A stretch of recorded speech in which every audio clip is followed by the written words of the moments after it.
Nous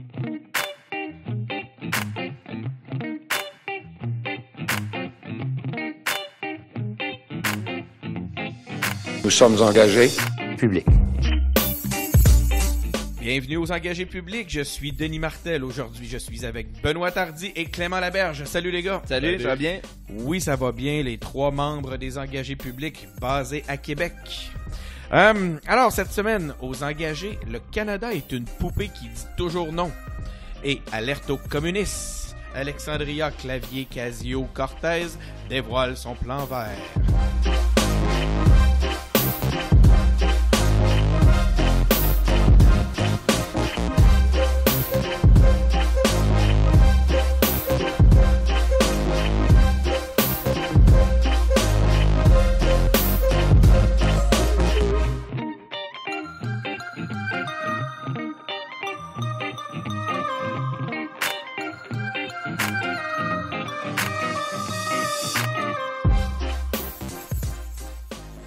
Donc, cette semaine, comment ça va, Clément?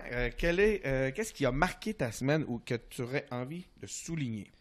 Ben moi, je continue d'une émission à l'autre, animé par les réflexions que vous me laissez dans chacun des épisodes. J'essaie de continuer à chercher des textes pour essayer de comprendre ce qui se passe dans la politique québécoise, où est-ce qu'on s'en va, d'où ça vient, pourquoi les partis en sont là. Fait que je cherche, puis je fouille des archives.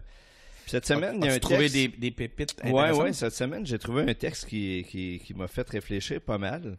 Je vais vous en lire un extrait, puis vous allez essayer de deviner de qui il s'agit. Donc, ça commence comme suit. Ben, pas ça commence, l'extrait commence comme suit. Les Québécoises et les Québécois s'attendent à ce que nous fassions un sérieux examen de conscience et que nous revenions avec de nouvelles idées, de nouvelles propositions. Notre capital de sympathie dans la population n'est pas épuisé, mais il apparaît désormais insuffisant. Nous avons un capital à regagner. L'avenir, c'est la jeunesse qui doit retrouver toute sa place dans notre parti. Le renouvellement de notre parti passe par une plus grande ouverture aux membres des communautés culturelles qui doivent enrichir davantage la vie de notre parti et contribuer pleinement à notre projet de pays. Le Parti québécois doit changer et il doit vraiment changer. Les gars, qui a pu dire ça? Ça a été dit cette semaine, ça? Non, c'est un texte que j'ai retrouvé cette semaine. Mais Okay. Qui a dit ça? À quelle époque? Moi, je pense que ça fait... ça doit faire un an et demi, puis c'est Jean-François Lisée. Je pense que ça fait plus longtemps que ça, mais si c'est récent, je dirais que c'est Jean-Martin Hossan. Puis sinon, c'est, je sais plus, Lucien Bouchard. Oh non. 12 octobre 2004, dans Le Devoir, dans un texte qui s'appelle « Le courage de changer », un projet de pays pour le Québec, et c'est signé François Legault, député de Rousseau, porte-parole de l'opposition en matière d'économie et de finances. Très fort. OK, attends un peu. Attends un peu, je m'excuse. Oui, là, c'est ça donne mal à la tête de penser. Très fort. Multi-intéressant. Oui, parce que dans ce texte-là, il dit tout ce que le PQ aurait dû faire qu'il n'a pas fait. En 2004. Entre-temps... Qu'on disait il a encore quitté, en 2017. Entre-temps, il a quitté, Qu'on n'a pas réussi. changé de parti, puis fait tout le contraire de ce qu'il dit dans le texte. Et voilà mon point. Et voilà C'est mon ça. point quand Il je a dis... gagné en faisant tout le contraire de ce qu'il demandait au PQ de faire. Ah, c'est intéressant ça. Ouais. Fait que Puis- ça, c'était puis- il y a puis- 15 puis- ans. Puis pendant bientôt. ce temps-là, les partisans, les membres du PQ sont fâchés après leur establishment parce qu'ils n'ont pas appliqué ça. Exact. Qui a, de toute évidence, pas eu besoin de faire le go pour gagner. Exact. Alors, il a C'est- écrit c'est ça dans le contexte de la saison des idées. Et puis, vois? dans la saison des idées qu'aujourd'hui, dont on loue les mérites et tout, même dans l'autre journal, l'autre jour, on citait un exemple, le courage de Bernard Landry d'avoir lancé ces travaux-là. Mais il y a des textes de ce type-là aujourd'hui qui donnent mal à la tête de relire parce qu'on perd tous nos repères. Ce qui me fait dire que, pour ceux qui ont envie de chanter les louanges de l'intellectualisme, repensez-y à 2 fois. Benoît, quelle a été ta semaine cette semaine? Parle-nous de ce qui a marqué ta semaine. Aurais-tu lu un livre? Hein? Ça de même? Ben voyons. Qu'est-ce qui pourrait te faire penser ça? Ben oui, au-delà de la routine habituelle, j'ai lu La stratégie de l'émotion par Anne-Cécile Robert. C'est vraiment un livre extraordinaire, je vous le conseille. Ça décrit parfaitement tout l'environnement socio-médiatico-politique de 2019. C'est un livre que moi j'aurais voulu écrire, mais que je n'ai malheureusement pas. Je suis pas suffisamment assez articulé. Je suis pas suffisamment articulé pour écrire tout ça, mais j'ai eu l'impression qu'elle disait ce que moi je pense depuis des années. La stratégie de l'émotion. Ouais. Donc, en gros, ça serait quoi la stratégie de l'émotion? La stratégie de l'émotion, c'est toujours faire appel à l'émotion au lieu de la raison. Mm-hmm. C'est très, très, très actuel comme sujet. C'est très actuel. Puis au lieu de se poser des questions sur pourquoi il y a un problème, on va aller voir ceux qui subissent le problème, puis on va leur demander comment ils se sentent. Alors, c'est vraiment intéressant. On l'avait. Tu avais un exemple d'ailleurs intéressant pour ça. Je pense qu'il est très éloquent. Ben, la première fois que moi, ça m'a frappé, peut-être que j'avais été attaqué par ça avant, mais la première fois, c'était en 2012, en 2013, la tragédie de Lac-Mégantic, en tout cas. Ouais. C'est Pauline Marois qui est première ministre, elle visite les lieux, évidemment. Puis, en conférence de presse, la première question qu'on lui pose, c'est « Comment vous sentez-vous? » C'est épouvantable de poser ça comme question. Qu'est-ce que vous pensez qu'elle va répondre? Oh, c'est pas si pire que ça. Je pensais qu'elle avait... Comme c'est ses états d'âme à elle qui nous intéressait. Ben, de toute façon, c'est que les états d'âme, ils sont clairs pour tout le monde. Tout le monde a les mêmes états d'âme. C'est une tragédie épouvantable. On pourrait poser une autre question. OK, peut-être comme 5-6e question, ça peut peut-être aller, là, mais la première question, c'est ça qu'on... Moi, j'aurais aimé comprendre plutôt que ce qui s'est passé, que de savoir comment que la première ministre se sentait. Mais est-ce que c'est pas le rythme qu'on demande aux nouvelles aujourd'hui qui fait que tu es obligé de boucher les trous en demandant au monde comment ils se sentent, parce que moi, je dirais il n'y aura pas des nouvelles à 8h puis à 10h, il va en avoir à 8h, à 8h05, à 8h10, à 8h20. Moi, je dirais que c'est la confusion des genres qui nous a amené à ça. Donc, on traite la politique, on traite l'actualité comme on traite le spectacle et la variété, tu sais. Ou peut-être cette question-là peut être un peu plus appropriée. Toi, tu voudrais qu'on encadre un peu mieux les droits de parole. Oui, tout à fait. Puis qu'on pourrait même avoir une loi pour encadrer le droit de parole sur les médias sociaux. Oui. Ça pourrait éventuellement être intéressant. OK, je pense que tout le monde entend le sarcasme dans nos propos. Personne s'intéresse à savoir ce que moi j'ai fait pendant ma semaine, qu'est-ce qui m'a marqué. Merci les gars, j'ai vu que vous étiez prêts à passer à l'autre bloc. Ça ne t'intéresse pas comment tu te sens, Denis.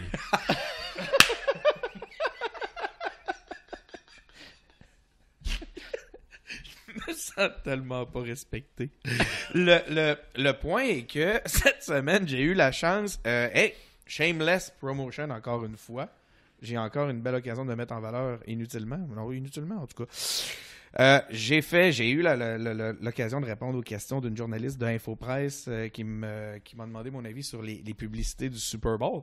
Puis pourquoi je fais j'en parle, au-delà du fait que j'aime toujours tout ramener à moi-même, c'est que c'est un peu, j'ai parlé un petit peu de cette réalité-là finalement. Je disais que les publicités de cette année avaient été très peu audacieuses, justement parce qu'on est dans une époque où l'émotion est une espèce de raz-de-marée qui balaye absolument tout. Puis les marques ne voulant pas être balayées dans cet aspect-là, ben ils vont un peu d'insignifiance plutôt que dans le sens et dans l'audace. Donc, je suis vraiment content d'avoir pu utiliser ces mots-là, tout collés un arrière de l'autre. Donc, sinon, en dehors de tout ça, demain, c'est la folie en ce moment. Beaucoup d'actions. Entrevue avec Yves-François Blanchette demain pour les engagés publics. Restez à l'écoute. Et aussi, j'ai la chance d'avoir été invité pour faire une conférence aux étudiants à la maîtrise en design d'expérience.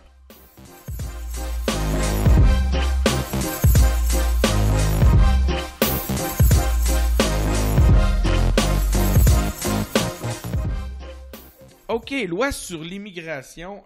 Beaucoup d'actualités cette semaine. La CAQ même nous donne beaucoup de matériel depuis un certain temps. J'ai l'impression qu'il avance un petit peu sur quelque chose et le lendemain, c'est pas très long que ça recule beaucoup. Cette semaine, le gouvernement de la CAQ a déposé le projet de loi 9 visant à modifier la loi sur l'immigration. Donc, le contenu du projet est un peu comme suit. Principalement, le projet vise à réduire le délai de traitement de dossiers pour les travailleurs qualifiés de 36 à 6 mois. Il y a pas de test de valeur pour le moment. Merci François de m'écrire les notes de cette façon-là.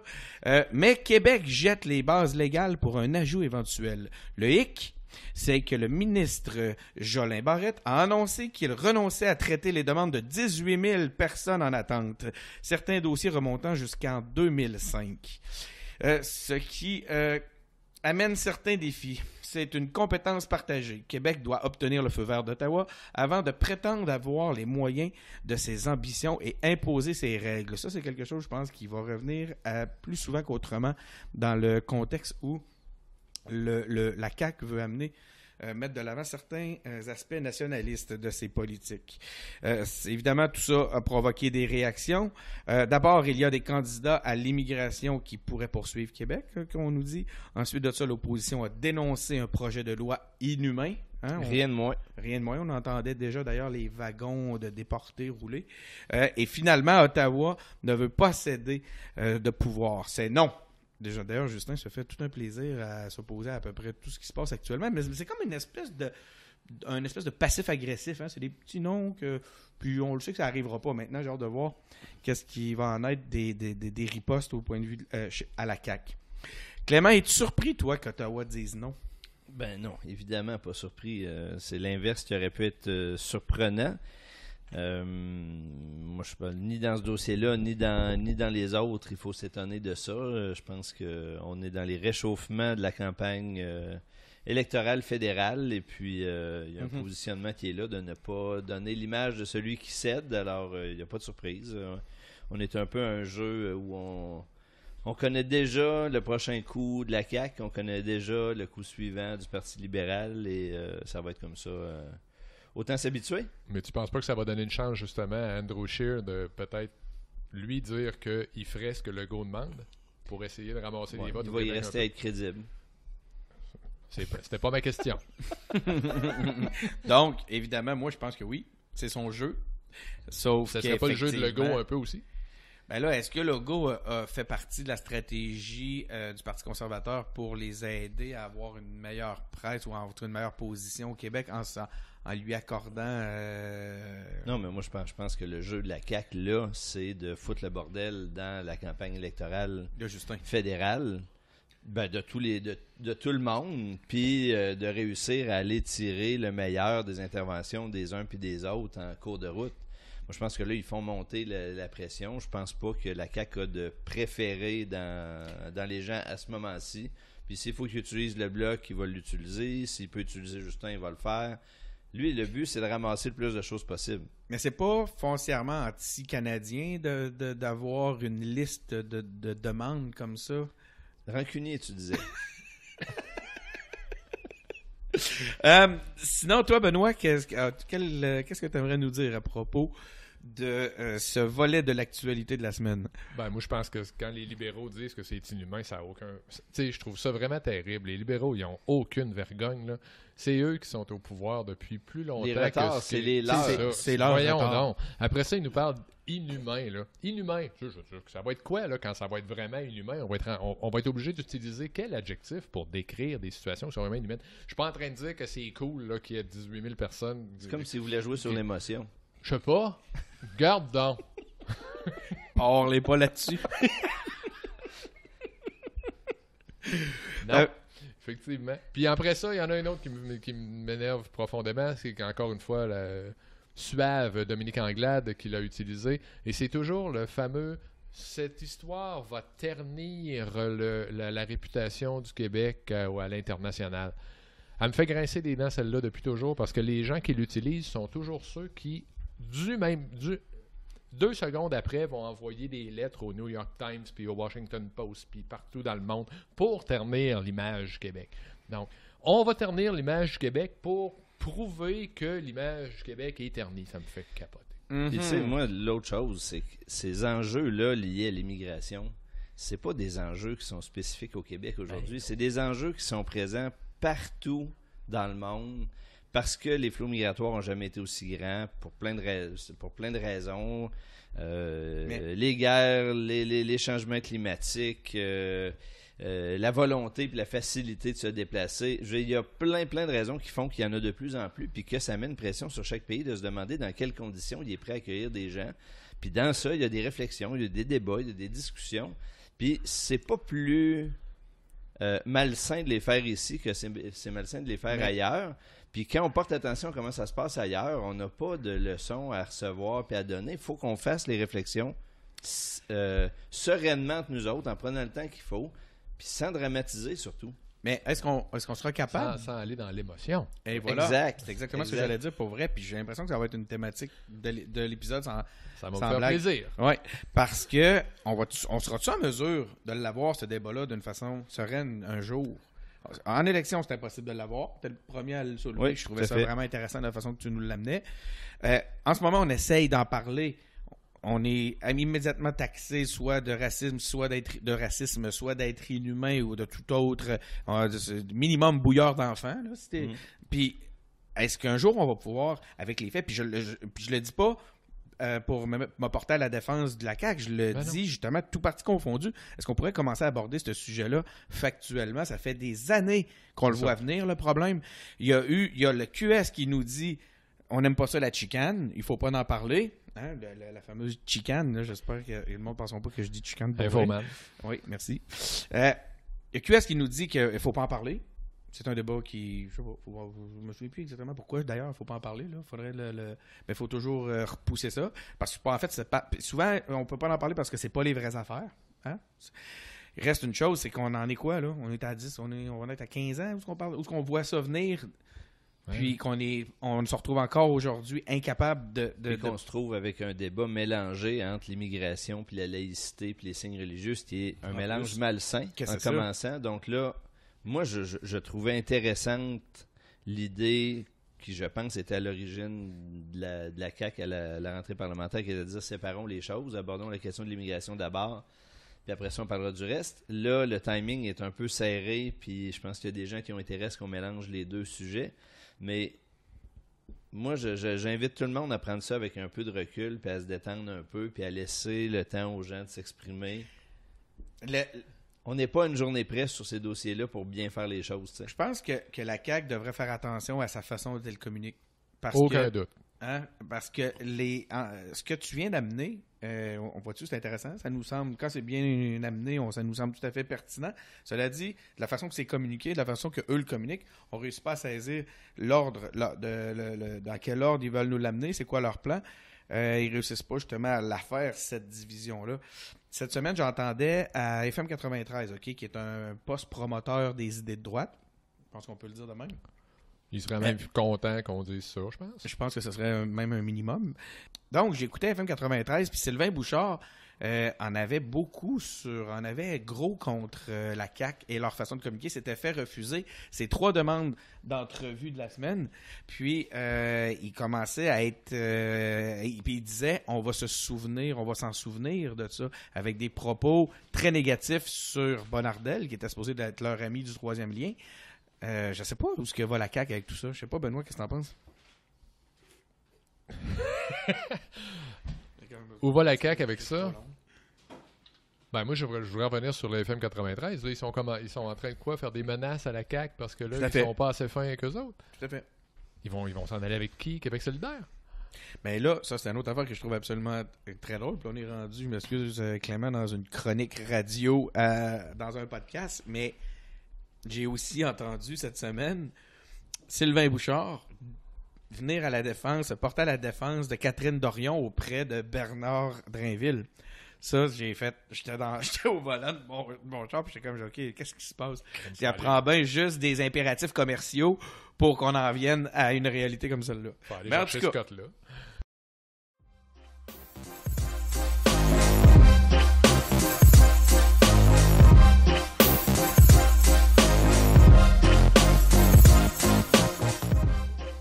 Est-ce que François Legault aurait un plan secret? En entrevue à la compétition à Cube Radio, la ministre Guilbeault s'est exprimée fermement sur le statut politique du Québec. Elle a dit « Le Québec est une nation distincte qui a la volonté de s'affranchir du joug fédéral. » Je lève le poing comme Pierre Carl en ce moment. « Sans le faire officiellement et politiquement. » OK, attends un peu là. « Sans le faire officiellement et politiquement. » Ouais, c'est ça qu'elle a dit. Et pour y arriver, elle considère qu'il ne faut pas avoir peur d'en demander plus au fédéral. En même temps, un éditorial de Marie-Ève Doyon souligne l'ensemble des sujets où le gouvernement du Québec va entrer en collision avec le fédéral. Voici une liste d'éléments avec lesquels on va rentrer en collision, selon François. La loi sur l'interdiction des signes religieux, la sélection des immigrants, le test de français et de valeurs québécoises, la déclaration de revenus unique, la modification de l'âge légal de consommation du cannabis. Benoît, est-ce que Legault a un plan secret? Première question. Es-tu d'accord avec Doyon quand elle affirme que Legault va pouvoir dire que la solution à tous ces conflits, c'est la souveraineté? Puis là, j'ai encore le point levé. Moi, je vais dire que Mme Doyon est une libérale. Puis si les Québécois s'ennuient du PLQ de Jean Lesage, c'est pas la faute de François Legault. Boum! C'est pas mal ça. Parce que moi, je l'ai lu, son éditorial, puis qu'est-ce qu'il y a de pas correct dans les demandes de François Legault? Je le sais pas. Je le vois pas. Bon, c'est sûr que moi, j'ai peut-être un parti pris dans cette affaire-là, on est d'accord. Mais c'est... Moi, je viens d'une famille de libéraux. Là. Il y était libéraux chez nous, mais c'était des libéraux Jean Lesage. C'était des libéraux. Écoute, ben oui, on veut rester au Canada, mais on est ce qu'on est, là. Puis moi, je vois pas beaucoup François Legault demander des choses qui sont absolument épouvantables ou qui n'ont jamais été demandées. Donc, ça me stresse pas tant que ça. Donc, pour toi, ce serait simplement un signe que les libéraux ont été habitués à des libéraux qui vont pas assez loin dans un contexte comme celui-là. Depuis Jean Charest et Philippe Couillard, certainement. Clément? Ben, pour moi, l'éditorial de Marie-Ève Doyon, qui est la spin doctor libérale sur le blog du Journal de Montréal, c'est l'épouvantail libéral habituel. C'est quand tu n'as pas d'argument, tu parles de souveraineté puis tu fais peur au monde. Franchement, on est encore là, tu sais. Moi, ça m'a fait soupirer profondément. La rue et les référendums. Ça m'a comme dit, ouais, c'est ça. Puis ça m'a comme dit, quand on se compare, on se console. Je me suis dit que le Parti libéral a peut-être encore plus de résistance à se remettre en question que le PQ. À toute bonne chose, il y a quelque chose de bon dans toute chose, mais là, franchement, totalement inintéressant. En fait, ce que tu dis là, moi, ça m'interpelle parce que j'ai l'impression d'avoir allé le PLQ depuis un moment, qui sont beaucoup plus proches dans la façon d'être du PQ qu'on n'avait jamais pu l'imaginer. Il y a vraiment ça vient confirmer cette notion-là de vieux parti. Même avoir leur communication actuelle, qui sont plus au pouvoir. Se remettre en question, puis à remettre en question leur façon de faire. Tu sais, là, rien que de voir, suite au requestionnement de Marois Risky dans la semaine dernière, la façon qu'ils se sont retranchés dans leur vieille politique, ça a été très, très, très évocateur. Ouais. Ça me fait rire parce que nous-mêmes, on était au micro, ici, même à cette table-là, on commençait un peu à dire « Oh, wow, bravo, belle capacité à se remettre en question. » Puis ils sont retombés dans leur vieux... Les libéraux sont sortis. Moi? M'excuser? Moi, céder?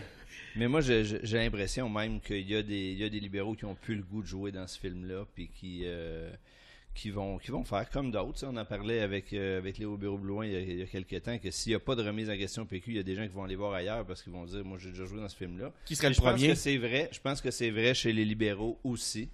Puis là, je peux pas, on n'est pas dans le secret des dieux, mais moi, je pense qu'il y a des gens qui vont aller voir au fédéral ou il y a des gens qui vont décider d'aller voir ailleurs.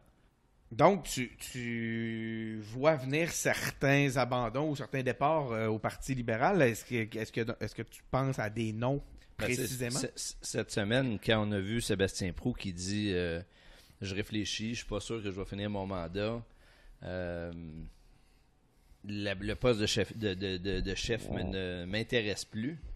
Ben, il a vraiment dit je veux pas. Oui, tout à fait. Il a dit je ne serai pas candidat, puis je réfléchis à savoir si je vais finir mon mandat. Tout le monde comprend qu'il ne le finira pas. Moi, je veux savoir pourquoi il veut plus être chef.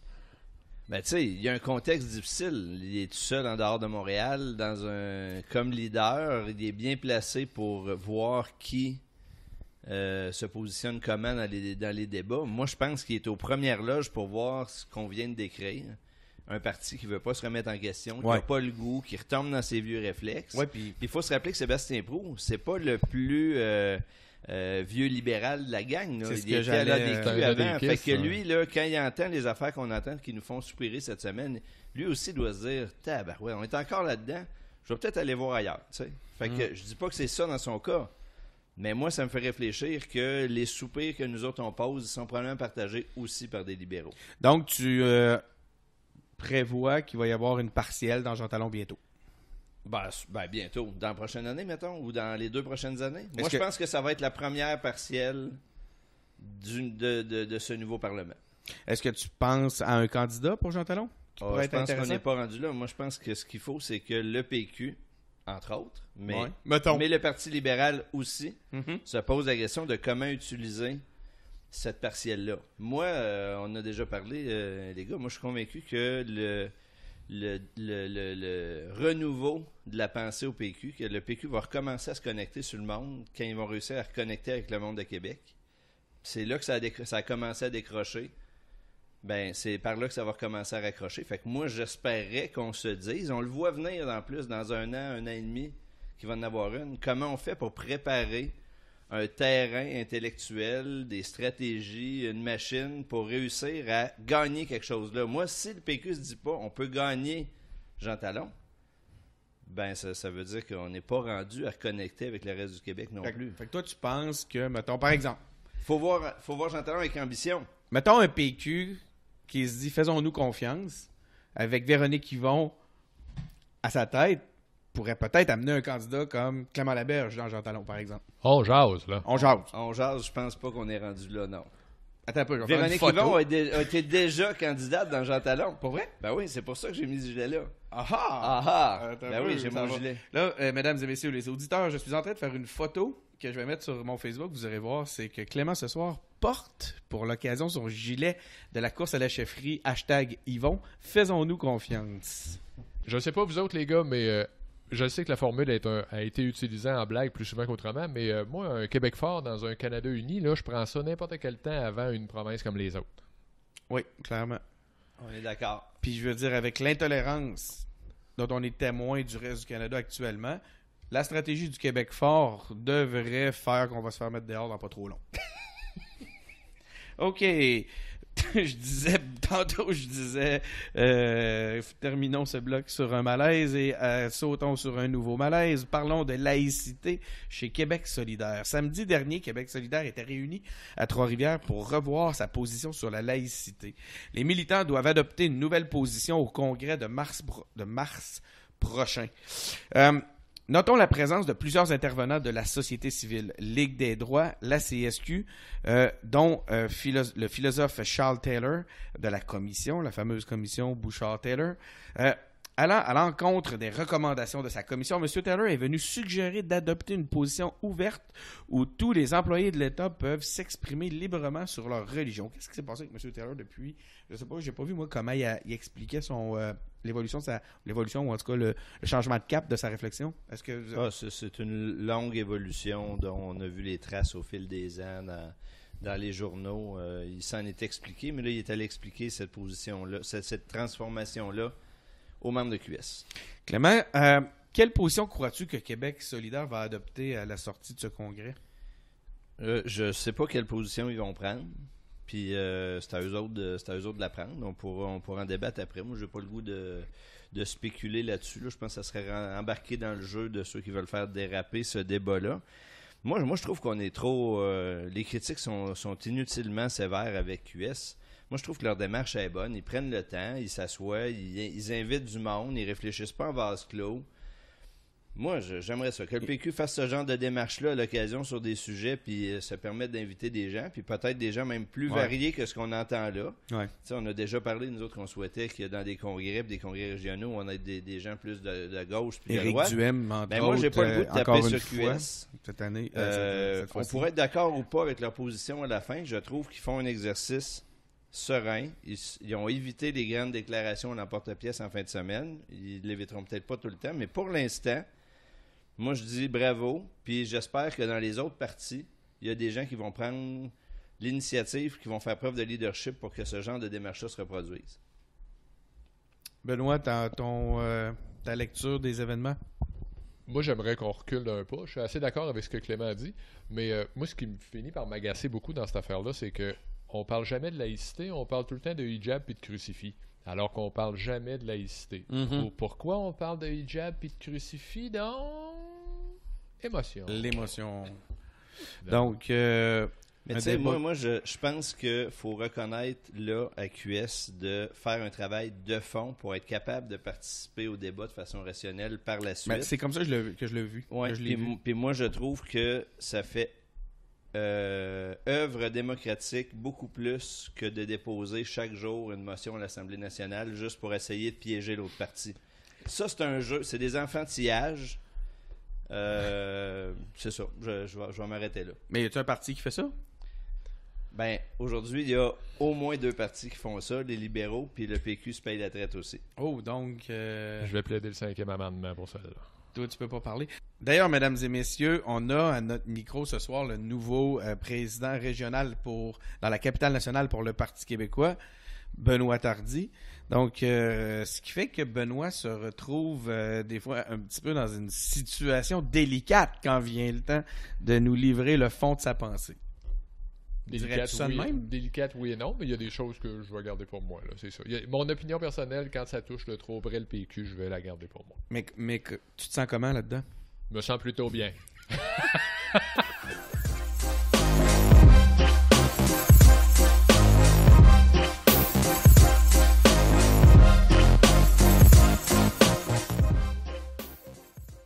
Gros scandale dans l'autre pays. On parle du Canada. Le Globe and Mail a révélé que des pressions du bureau du premier ministre ont été faites sur la ministre de la Justice pour favoriser une entente pour éviter un procès pour corruption et de fraude à SNC-Lavalin. La ministre Wilson-Raybould aurait été recalée au ministère des Anciens combattants parce qu'elle a tenu tête au bureau du premier ministre. Scheer presse Trudeau de lever le secret professionnel et Yves-François Blanchet a une position courageuse. Il ne chiale pas sur le gouvernement Trudeau, dit que l'important, c'est de protéger les emplois au Québec, demande qu'SNC-Lavalin suive le processus de réhabilitation habituel qui est dans la loi, dénonce le NPD et les conservateurs qui font de la petite politique selon lui. Et ce matin, le ministre Wilson-Raybould a démissionné de ses fonctions ministérielles. Clément, qu'est-ce qu'ils passe? 2 mots. Qu'est-ce qu'ils passe? Trudeau vient-tu de pogner son Waterloo? Ben moi, je pense qu'il faut distinguer 2 choses dans cette affaire-là. Il y a... Qu'est-ce qu'ils? Il passe. Excuse-moi. Donc, il faut distinguer 2 choses là-dedans. Les interventions que le cabinet de Trudeau aurait faites auprès de la ministre, ça, c'est une chose. Puis, normalement, c'est des démarches encadrées. Puis, il y aura enquête sur ça, mais vraisemblablement. C'est pas nécessairement illégal. C'est pas nécessairement illégal. Ni non éthique. Ça dépend comment ça a été fait. Puis ça, ben, ça c'est pas ici autour de la table qu'on va en juger ce soir. Mais ça, c'est un volet. Ouais, on dit c'est un peu, là. Il s'en décide plein des choses autour de cette table. Puis la deuxième chose, c'est comment on traite SNC-Lavalin dans cette histoire-là. Mm-hmm. Puis là-dessus, moi, j'ai beaucoup apprécié l'éditorial du Devoir ce matin qui dit là, ça va faire le 2 poids 2 mesures, là. Quand c'est le temps de défendre des entreprises de l'Ontario qui vendent des chars d'assaut, qui ont des activités qui sont inhumaines, pour reprendre les mots qu'on avait tantôt, on se gêne pas pour dire qu'il faut accepter des choses parce qu'il y a des jobs à protéger. Là, dans le cas présent, il n'y a personne qui se fait de mystère. SNC a été odieux, a contourné les règles, est condamnable, va devoir payer des amendes. Attends, excuse-moi. Mais ça ne veut pas dire qu'il faut tirer à plug sur l'ensemble de l'entreprise. Fait que dans tous nos débats, distinguons les agissements politiques du cabinet de Trudeau qui mériteront un jugement, puis traitons après ça équitablement SNC puis les employés qui sont là. Et là, ma nuance, c'est que tu dis SNC-Lavalin, mais c'est certains individus chez SNC-Lavalin. Oui, mais sur des années, dans un paquet de contextes, il y avait quelque chose de pourri au royaume de SNC. Tu penses qu'il y avait une culture de... Oui. Ce qu'il faut vraiment, dans cette histoire-là, c'est qu'il faut distinguer la direction de SNC-Lavalin, puis les employés de SNC-Lavalin. C'est pas la même gang. Là, non, mais SNC comme entreprise va devoir payer. Donc, ça ne sera pas sans conséquence. Cela dit, pas au point de les empêcher, de leur mettre un poids au pied qui va les empêcher de faire de la business internationale.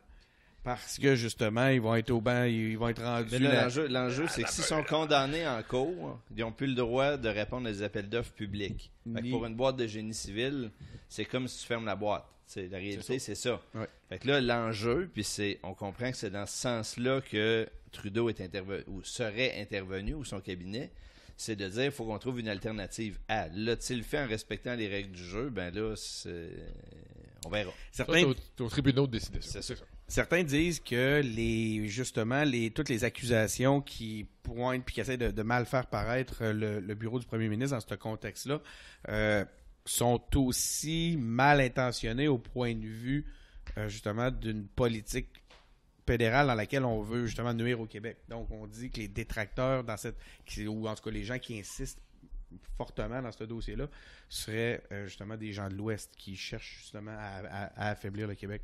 Est-ce que tu embarques dans ce deal-là, dans cette interprétation-là, Benoît? J'ai pas assez d'informations pour embarquer là-dedans. Je suis capable de croire qu'une chose comme ça est possible, mais là, dans ce cas-là précis, je me prononcerai pas trop parce que je ne sais pas.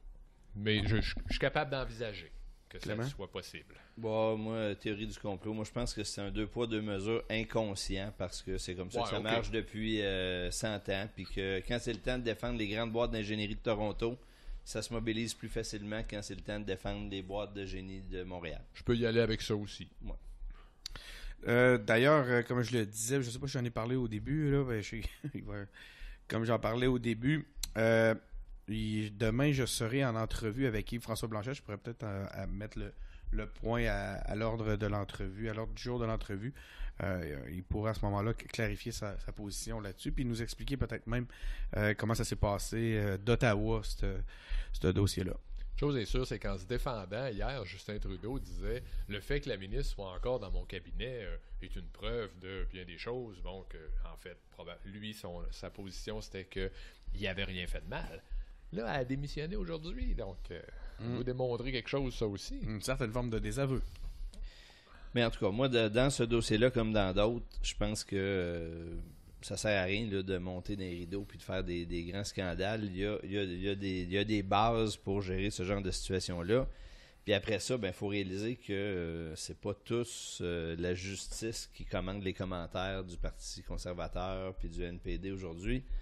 C'est juste le signal de départ de la course fédérale, puis ça indique qu'il va y avoir des coups fourrés, puis tout va être permis.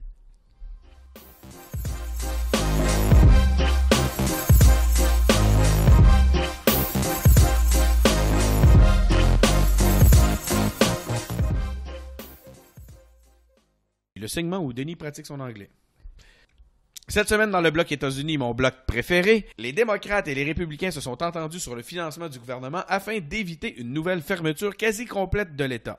Les républicains obtiennent 1,7 milliard au lieu de 5,7 pour financer la construction d'un mur de 88 km. Un mur qui ne ferait même pas Québec-Drummondville.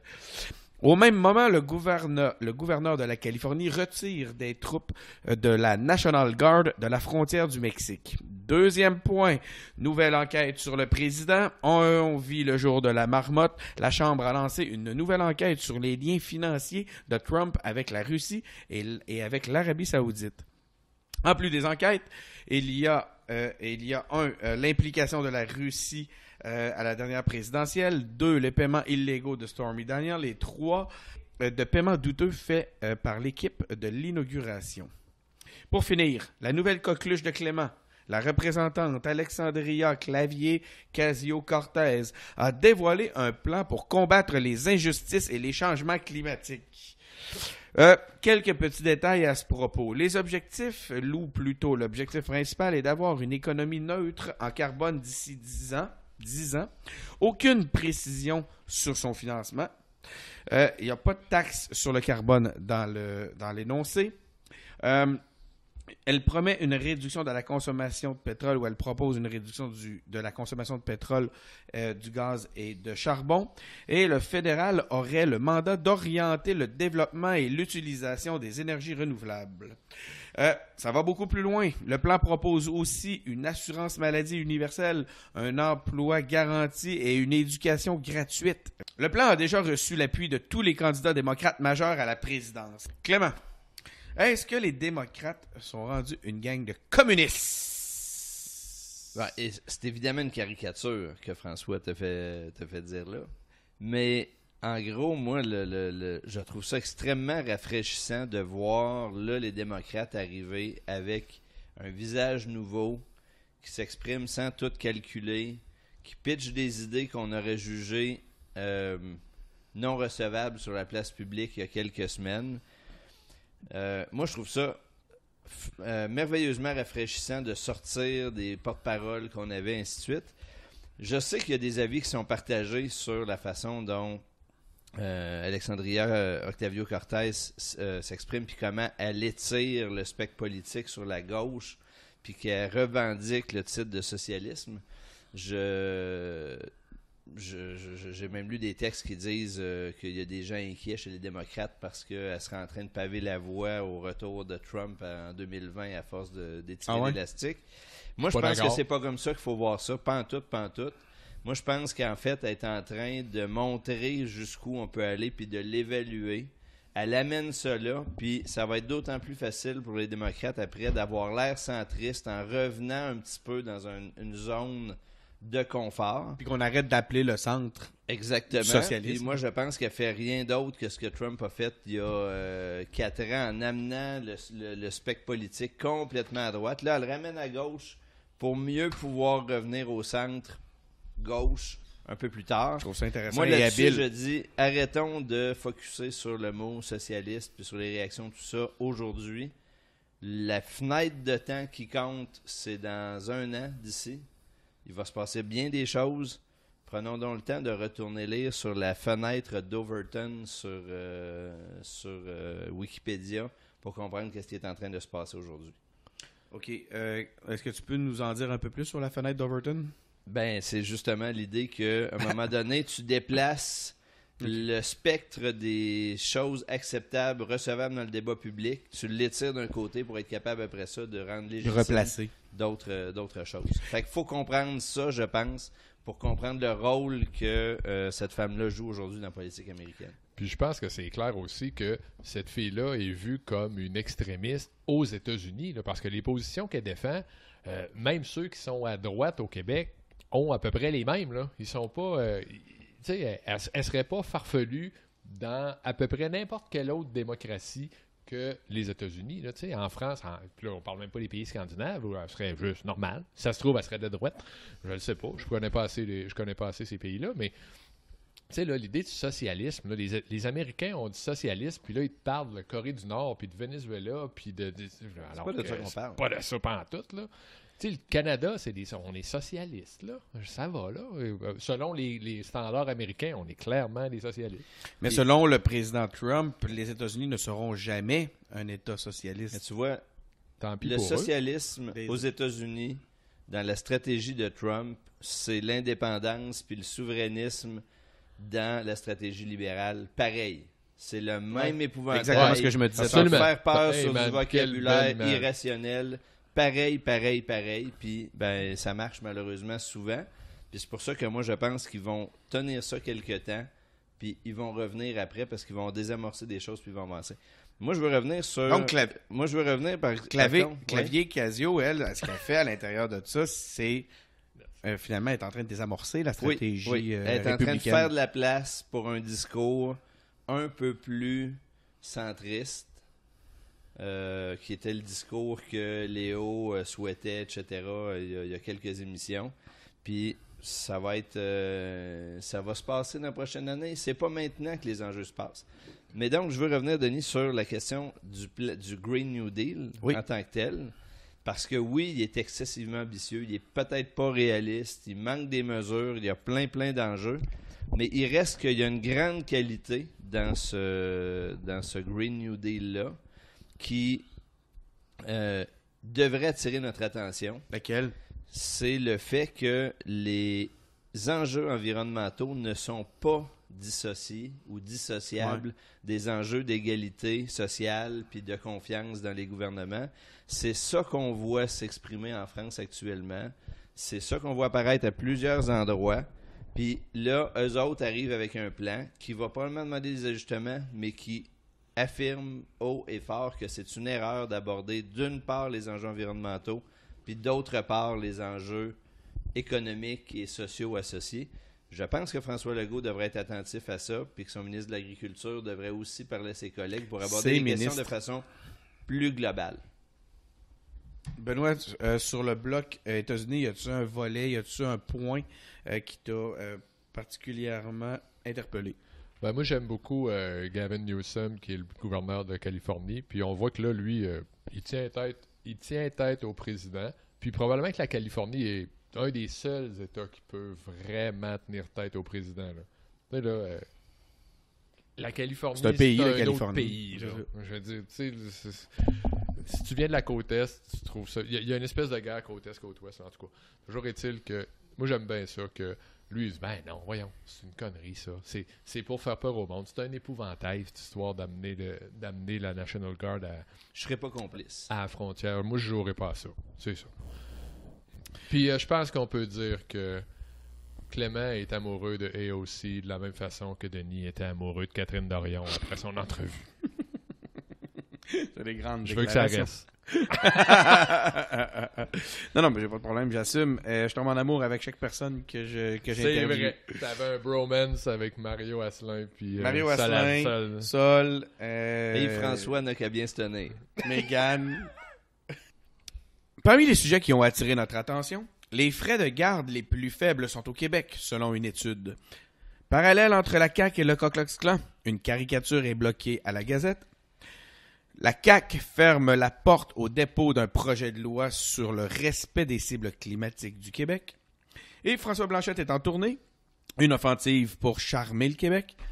Québec solidaire dans l'embarras sur le Venezuela. Québec solidaire s'oppose à la reconnaissance de Guaido comme président. La ministre Isabelle Charest parle du hijab, puis reconnaît avoir tenu des propos un peu maladroits. En parlant de maladresse, André Lamontagne, qui après s'être barré les pieds au sujet du lanceur d'alerte, a laissé entendre que les ayatollahs étaient au ministère de l'Environnement et les fonctionnaires ne sont pas très contents. Benoît, qu'est-ce que tu retiens parmi ces sujets? Vous allez être surpris que je vais vous parler de Venezuela. En fait, la position de Québec solidaire, d'une certaine façon, quand Québec solidaire est sorti pour dire qu'il s'opposait à la reconnaissance de Guaido, je trouvais ça un peu bizarre. Et ensuite, le PQ est sorti en disant qu'il, lui, appuyait la position de Guaido, ce qui m'a fait aussi sursauter. Mais en parlant avec des Vénézuéliens, ce que j'ai dans mon entourage, je me suis rendu compte que tous les Vénézuéliens trouvaient ça assez cool, la position du PQ là-dessus. Donc, de reconnaître Guaido comme président intérimaire, puis je pense que le nom ici, le mot important ici, c'est intérimaire, qui va mettre en place un processus électoral, etc. Ça a été assez bien reçu chez les Vénézuéliens en général. Ça a été très bien reçu chez les Vénézuéliens en général. En fait, c'était assez intéressant de lire le fil Twitter de M. Pascal Bérubé, où là, tu avais tous ces Che Guevara de salle de bain qui trouvaient que ça n'avait aucun bon sens d'aller contre, d'avoir une position comme celle du PQ. Et à l'occasion, un Vénézuélien qui disait « Non, c'est pas mal ça qu'on veut ». Et là, il y avait ensuite un paquet de beaux Québécois de Che Guevara de salle de bain qui disaient « Ah, c'est épouvantable, c'est effrayant de se mêler de toutes ces affaires-là ». Donc, je l'ai dit à ma dernière participation aux engagés, la position au Venezuela, elle n'est pas facile. Guaido, il n'y a pas un Vénézuélien qui lui donnerait le bon Dieu sans confession. On n'est pas là du tout. C'est pas une question d'être pro-Guaido à tout crin. C'est pas ça pantoute. C'est il faut que les choses changent. Puis la seule façon qui finit pas en bain de sang, c'est de reconnaître Guaido puis d'organiser des élections. Donc, c'est la semaine des présidents par intérim. Si tu veux. Clément, est-ce qu'il y a quelque chose qui a attiré ton attention? Ben moi, les histoires autour d'André Lamontagne m'ont intéressé / amusé à certains moments. Je reviendrai pas sur l'histoire du lanceur d'alerte parce que là, je pense que ça a trouvé sa piste d'atterrissage puis ça va être étudié de façon convenable pour savoir le fin fond de l'histoire. Moi, j'aimerais plutôt revenir sur le fait que le ministre a refait une maladresse peut-être dans sa façon de s'exprimer au sujet des obstacles que le ministère de l'Environnement mettait à certaines pratiques agricoles, en particulier chez les petits producteurs.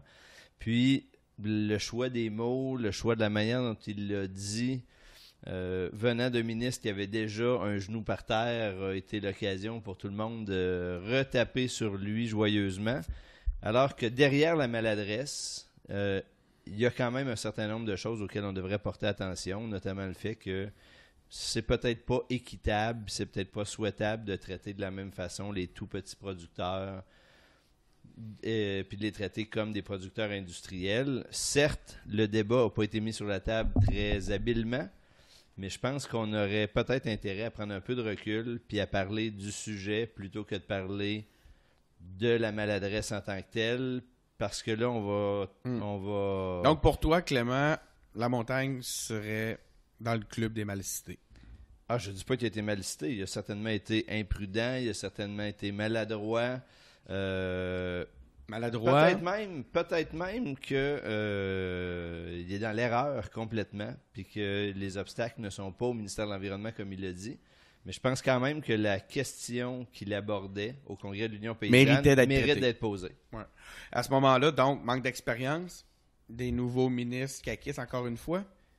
Oui, puis je redis ce que j'ai déjà dit à mon passage précédent aux engagés publics. On est au début d'un gouvernement, c'est tous des ministres inexpérimentés. On peut-tu leur laisser faire leurs erreurs? Ça ne veut pas dire de leur donner carte blanche. Ça ne veut pas dire de leur donner de passe-droit, mais ça veut dire reconnaître qu'on a des gens là qui apprennent leur métier, qui font des erreurs, puis on a le droit de taper dessus, mais on peut aussi passer à autre chose, puis les laisser traiter le fond des questions auxquelles sur lesquelles on a à se pencher. De mon côté, ce que j'ai retenu, c'est la caricature qui a été bloquée à The Gazette. Benoît, comment tu as vu la chose? Je trouve ça intéressant qu'il l'ait bloqué. Est-ce que ça méritait d'être bloqué? Je ne sais pas. Je suis du genre free. La liberté d'expression, c'est important pour moi. Free speech. Puis, c'était-tu vraiment pire que d'autres? C'est sûr qu'il y avait une teinte, là, clairement. Mais, tu sais, y a-tu vraiment quelqu'un qui pense que François Legault est membre du Ku Klux Klan? Tu sais, que la CAQ, c'est comme un Ku Klux Klan et que c'est le même combat? Ben, j'espère que non. Tu sais, fait que là, ils l'ont pas mis, ils ont décidé de pas la passer, c'est correct, ça leur revient, c'est très bon, mais je pense pas que ça aurait été un drame de la passer. À partir du moment où tu acceptais que c'était de l'humour, effectivement, ça aurait pas. Je pense pas que ça ait été un drame. Clément, qu'en penses-tu?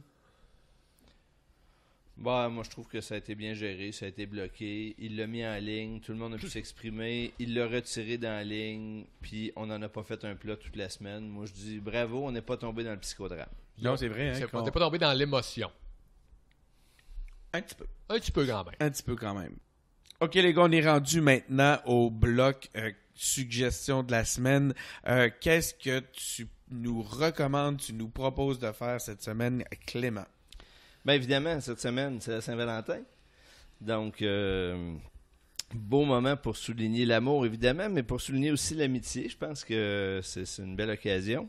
Puis que l'amitié, ça ne s'incarne pas juste sur les réseaux sociaux. Fait que pourquoi pas prendre le temps d'arrêter à la papeterie, acheter des enveloppes, des timbres, écrire quelques lettres pour dire à des gens qu'on les apprécie, puis leur proposer d'aller prendre un café, une bière la semaine prochaine.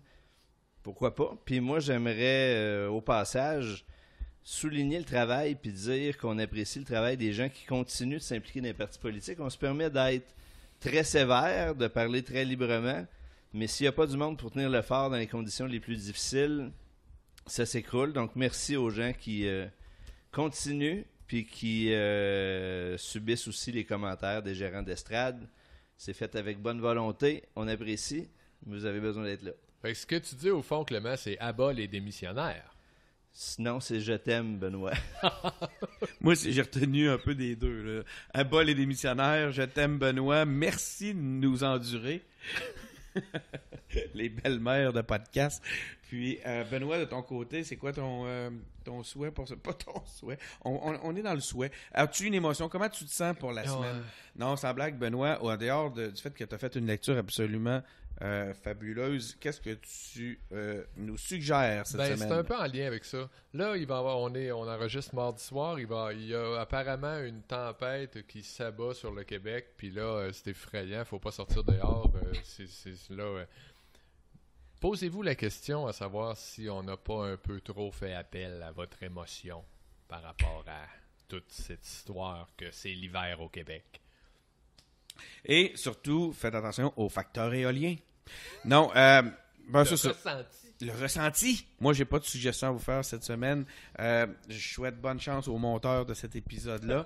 Puis, je vous dis à la semaine prochaine. Et donc, surtout, abonnez-vous à notre balado sur Apple Podcasts, sur Google Podcasts, sur SoundCloud et sur Spotify. Suivez-nous sur nos pages Facebook, Twitter et YouTube. Engagez-vous en visitant nos sites web à engagerpublic.com. Et à la semaine prochaine!